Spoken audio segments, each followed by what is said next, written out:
Si Jesus padung sa Jerusalem, kaybaw na siya nga patyon siya.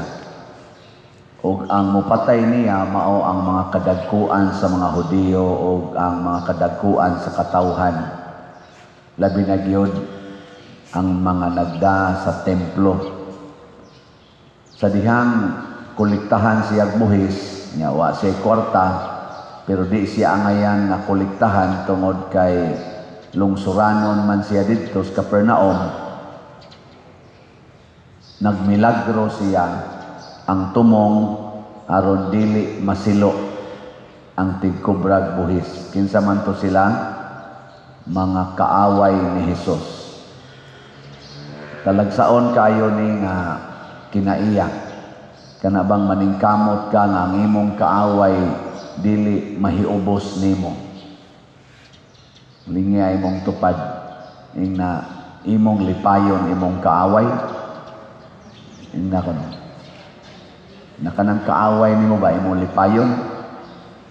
Talagsaon no. Mao na nga ang mga sugo ni Jesus, higugmaa imong kaaway. O di ba makalipay din ang kaaway. Kung ang imong kaaway mo tamparos sa imong pikas aping, ipatamparos lang sa pikas. O, paglipay din sa kaaway. Kung pugson ka sa imong kaaway o papasan siyang kargag 1 ka kilometro, himo ang 2 ka kilometro. Pulos yun paglipay sa kaaway.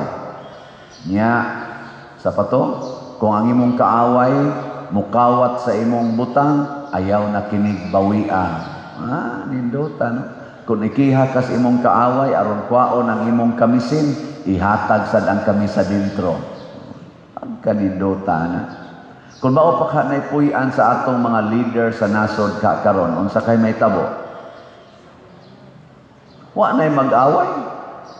Karon ay sige naghugon-hugon nga basin kunog madayon ang gubat sa Taiwan o sa mainland China. Nya mutabang ang Amerika sa Taiwan, muapil sa kuno ang Pilipinas. Na patuga-tuga sa okay, ni amo sad ang mga base militar sa daghan mga base militar sa Amerika nga ni aros Pilipinas. Di siyempre kita may strategic place nga mo support dito sa Taiwan, maapil kita. Mao na nga gubat, siging gubat, siging away, pinatyanay sa dungog. Kay kung imo kong kaaway, bawian gitika. Kung maalkansi ko karon, tirahan sa tika. Karon na nidaog sa impeachment trial ang mga Duterte. Gibirahan sang vice ganda si Duterte. Pwede sa rom sa muka di social media. Iyang sanggi issue hagjok-jok bahin sa jet ski o kanang pagkakuas ICC nga libre kuno ngadto sa ICC para lang sa kunos mga DDS wa kuno ilabot ang mga pinklawan. Kana siya sarkasam nga pagkaistorya pero tira gyapos kaaway. Gigamit ang iyang pagka-influencer ni Vice Ganda. Ni-react sad ang mga millions na followers ni President Duterte o sa mga Duterte. Gubot kayo. Nindot kayo kanabitang batasan nila ni St. Francis of Assisi, nilang St. Clair, ang atong gipistahan karon, hilom lang. Nya unsao man aron mahilom ta? Una, ilho nato nga ang angay tahuron maura gyud ang Dios. Muna sa atong unang pagbasa gisulti gid diri ni Moises nga tahura gyud ang Ginoo. Dipangayo lamang kaninyo sa Ginoo nga inyong Dios mao nga kahadlukan ninyo siya ug tumano ninyo ang iyang kabubuton og higugmaa og alagari siya sa tibuok ninyong kasing-kasing og kalab og tumana ninyo ang tanan niyang mga balaod nga gihatag ko karon kaninyo alang sa inyong kaayuhan. Maunay una natong buhaton ang atong tahoron ang Ginoo. Dili ang atong kaugalingon. Dili ta magpakaginoo. Dili ta magpatahod. Ako bitaw na may daghang mo daot nako. Nya naamansad mo nga mga followers nako. Nya kamo dayoy murag masuko. Padir gidaot ka, padir gi kuanan ka, istoryahan kag bati. Ada pasagdilan na oy. Tagdilan na. Di man sa kuangay tahuron. Ang angay tahuron ang Ginoo. Kinsa ra man na si Padre Siano slater ra man na. Sige ra man nagbaligyag slat. Di ba? Ano mao man na inyong tahuron? Bala na mamaligi akong slat, nya di sad mo mamalit. Nitahod mo nako wa. Pero ang tinuod ninyong wa tahura, ang nagsugo nako pagpabaligyag slat alang sa kaayuhan sa simbahan. O kinsa man na? Ang tag-iya sa simbahan ug ang lawas nga maoy simbahan, ang lawas ni Kristo. Kay wa man ta mamaligyag slat dinhi para sa kaugalingon ni Father Siano, para man na sa simbahan aron magamit sa atong pagpalambo sa kinabuhi na Kristohanon. Mo na atong gibuhat dinhi. Pero ni uswag-uswag biag yung atong slat. Mo na ni ang atong grace or God's reward and complete elation. Ang atong halin as of yesterday niabot nag 33,754 na apay 666,246 ka-slots na available. Itong pakpakan di ang namalit na tong slots.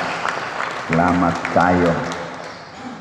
Kining atong slots, murag daghan pa kayo ni, pero kung kitang tanan mutahod tas Ginoo, niya atong isipon na kini di ang atong kwarta, magamay magmadako, ato yung ihatag sa Ginoo. Hurot dayon ning maong slot. 100 pesos ragod ni.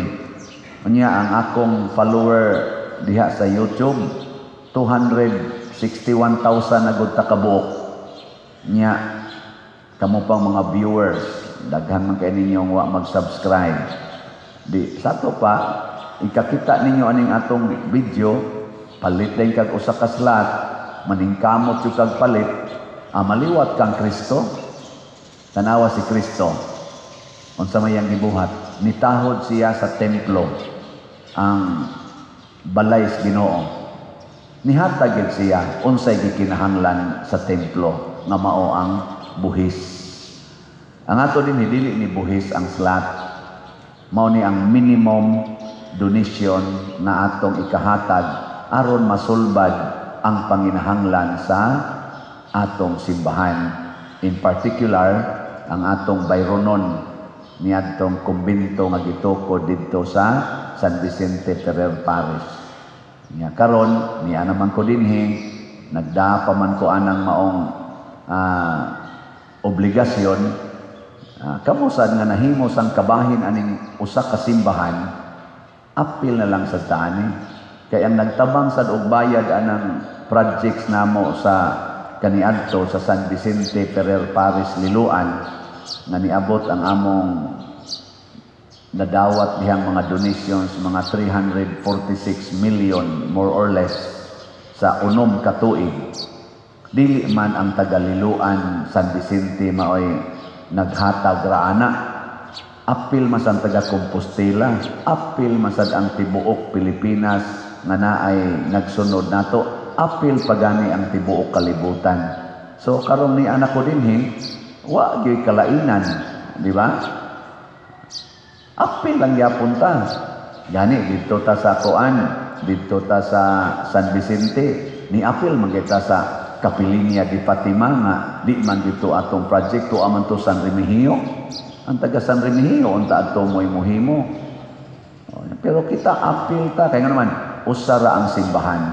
Muna ako, usa lang ko sa mga instrumentos Ginoo sama ni Moises aron motudlo nato unsaon nato pagpaambit ang atong mga grasya sama aning kwarta padulong sa simbahan.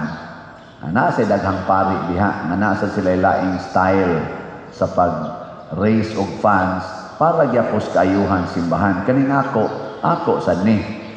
Nilingay mong tupad. Ning naganahan ka mo appeal sa kang Padre Siano. Ning nakado. Naganahan ka. Nya mo ingon sa na imong tupad na adik na manggani ko.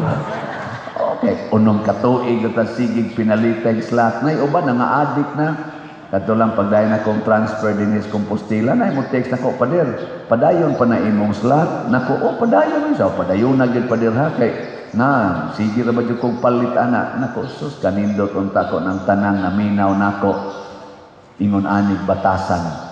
Wa na ni kaning 666,000 na kuan slot available. Mawara ni kay kadali ra ning hotdon. No?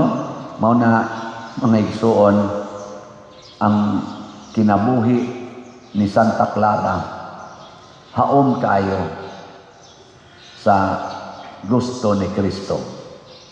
Kana bitang imong i-embrace ang kakabos, higugmaon nimo ang kakabos sama ni San Francisco de Assisi, St. Clare, practically sa tanang mga santos. Dali kay kang makapanghatag. Mao na si St. Clare usa sa iyang yung nag-una nga mga buhat mao ang pagpakaon sa mga gutom, ang pag-atiman sa mga ilo, sa mga byuda, sa mga masakiton. Gani siya mo ay final nakaatiman sa diyang hapit na mamatay si St. Francis. Kasi si St. Francis nauna magkamatay niya. 44 years old lang si St. Francis, namatay na. Nga, nilang diferensya sa edad, murag gamay raman tingali, murag na aras mga 15 or awat ako about 15 tingali years old. Basta mga 10 years old raman tingali ilang gap niya, namatay una si St. Francis. Ang pag-atiman sa mga masakiton. Niya, aron maatiman, magpuyo yung tao kakabos. Ako sad naningkamot ko pagpuyo o kakabos aron daghan kog matabangan kay thanks bitugan sa akong pagkapari daghan-daghan man gyud mo ang murag supportive kay nako. Kung ako na siyang ibulsa kining inyong ipanghatag, aporte gyud akong hayahaya financially, pero dili di na mao gyud tinuod. Mahimo gid ay nindot atong feeling basta hutdo natong hatag ngadto sa mga nanginahanglan ang atong madawat nga kaayuhan. Na kita dinhi na sa tay mga proyekto unya karon kasugod-sugod na gayta padayono nato ang paghinatagay hangtod mahuman ang ato dinhing 6 years. Slat-slat lang okay na kay na. No? Mao nang hinaot unta na manakod ta ngadtos uban. Kinsa karon sa atong mga government officials ang manggihatagon kaayo. Iampo na nato sila. Nya atong suportahan. Sa administrasyon lang ang pinaka-hot karong isyu kanimang administrasyon ni Bongbong Marcos, President Bongbong Marcos, o ang administrasyon ni kanhi Presidente Rodrigo Duterte na naasad ang iyang anak, Vice Presidente, kinsakha nila ang manggihatagon kaayo ngadtos mga kabos. Sa inyong paminaw, kinsakha? Ay nalamog tingog. Iampo na lang. Karong bag-o, atong pila pa lang kaadlaw milabay, nakakita ko sa news,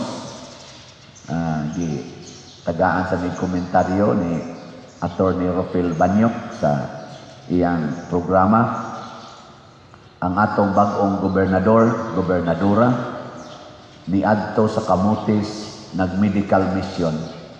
Iyang gi-cancel ang katong Suroy-Suroy Sugbo nga gipasiugdahan sa former governor nga iyang gisundan. Iya gyapong gigamitan og kwarta ni Suroy siya dili aron mag kanang program-program, sayaw-sayaw, siyo-siyo, ang iyang gihimo medical mission. Sige, ihatag og mga medical sa pato, dental ba to, basta tanan nga mga panginahanglan. Nihilak pagid siya dito si Pam kay nakita niya unsa kadako sa panginahanglan sa kanang islands of Camotes. Nya ni saad siya nga iyag yung tagaan og pagtagad. Nya matod pang Attorney Rupel, wa man sa ko magmonitor ana, ako na lang ning isulti sa ninyo, niingon si Attorney Rupel, kung ato biyang subayon pag eleksyon, pildi baya si Pam din his Camotes. Pildi siya din his Camotes, si Pam, pero iyang di atiman. Nasa siya dito iyang mga kanang supporters, kasi man sa kay dako ang labaw. Pero kanabang pildi siya ng lugara ba? Nya iyang di atiman. Apil na to tanan, apil na to wa mo butar niya. Kaya wa man siya moingon dito, hala, pangari mo, libre medical assistance o tabang paras ni butar nako. Oy, tanan yung tao. Congratulations ni Gov Pam Bari 4. Ato na siyang iampo ug ang tanan nga mga government officials nga susama ani kasing-kasing. Kanabang inigumag eleksyon, wala na nang politika, serbisyo na unta. Kay kanang eleksyon, maura man ay ni-determine kinsay atong palingkoron. Siyempre, magbutasyon kita. Pero kinsa tong nakalingkod na officially gideklarar nga mao'y nidaog sa eleksyon, ang tanang tao mutahod na anak niya, mag-gobernor man, mamayor man, congressman, senador, ngadtos presidente, tahuro na nato siya. Unya siya sad nga nidaog unta, supposed to be, hasta tong na wa mo butar niya, iya na sa tong ilhon nga iyang mga constituents. Kay mao man to'y nahimong kabahin nganong nakalingkod siya kay niapil man tos eleksyon, lahi man ang ato mga yawanon na mga opisyal, timan-an ang kadtong diin siya napildi nga lugar, lisod-lisoron. Nya kinsa tong iyang mga kaaway sa politika, lisod-lisoron. Nayabag na. Di day ka moangkon, nakaroon nilingkod ka ng lingkuranan sa gobyerno nga ang imong gisakupan kani, apil na nimo tanan. Ani dinhi sa Compostela na man say wa kauyo nako. Pero apil mong tanan sa akong pag-alagad isip parish priest. Kauyong day tanan. Ug nakauyon pa tanan, wa untay mo post nato sa social media. Bag-o ba ko rin, post magani dayon. Sige lang, apil sana sa atong pag-atiman. Sige, last na lang lingi sa imong tupad. Ing na mahigugma na karo sa imong kaaway.